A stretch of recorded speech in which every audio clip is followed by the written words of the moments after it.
minaresi yok idi.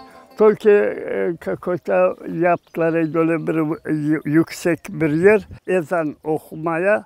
Onun takı krası bir nesi var idi balkonu içine. Даже S-образно yapılmış.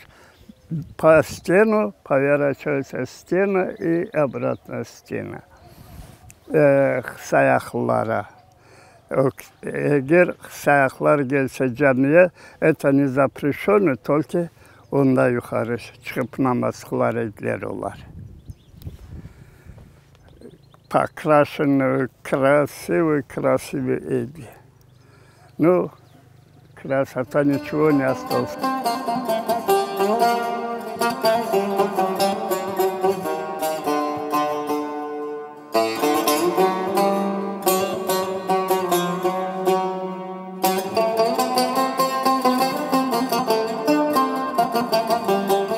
Sovet vaktini kulüp ettiler onu. Öyle de 41. senesinde kulüp oldu. Ondan sonra gene cami halk toplandı, camiyi yaptılar.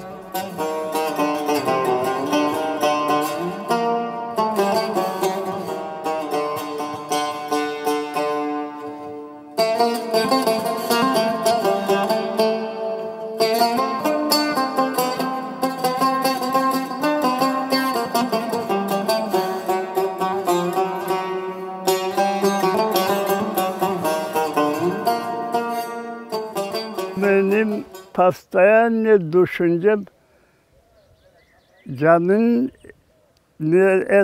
minaresi olmazsa o cami belli olmaz.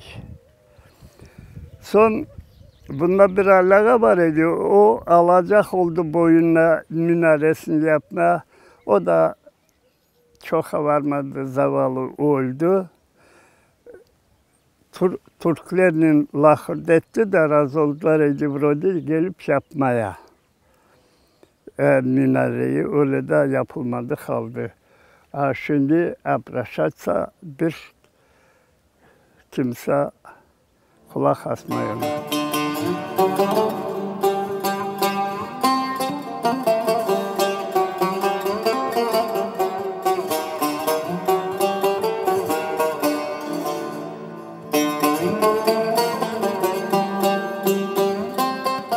Bizim cemaat aldı onu, pazakonu, aldı gene de cami yaptık ama halk çok itaat etmez, gelmeyler. No, 5-6 adam cuma günü geliyorlar bunda.